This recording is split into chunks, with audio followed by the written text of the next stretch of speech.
సినీ నటుడు పోసాని కృష్ణ మురళికి ఇది big shock అని చెప్తున్నారు.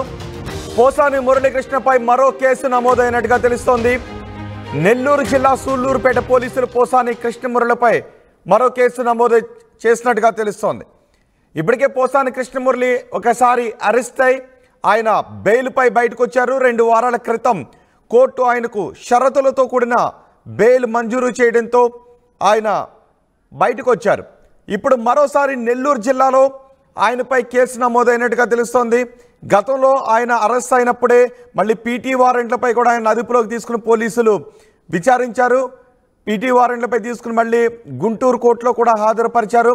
ఇలా తనపై కేసు మీద కేసు వేస్తూ తనను ఇబ్బందులు పాలు చేస్తున్నారు, తిప్పుతూ ఉన్నారు అంటూ కొంతమంది వైసీపీ నాయకులు కూడా అప్పుడు రియాక్ట్ అయ్యారు.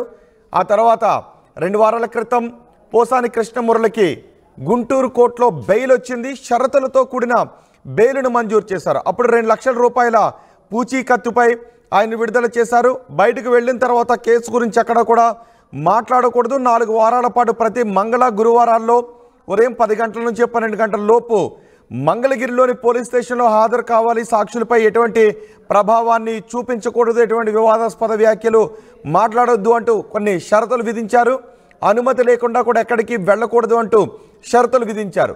అయితే ఇప్పుడు పోసాని కృష్ణమురళిపై మరో కేసు నమోదైనట్టుగా తెలుస్తుంది. గతంలో నమోదైన కేసు చంద్రబాబు, పవన్ కళ్యాణ్, లోకేష్లపై అనుచిత వ్యాఖ్యలు చేయడం, సమాజంలో అశాంతిని కలగజేయాలి అనే ఉద్దేశంతో, వర్గాల మధ్య చిచ్చు పెట్టాలి అనే ఉద్దేశంతో ఆయన ఈ వ్యాఖ్యలు చేశారు అంటూ కేసులు నమోదయ్యాయి.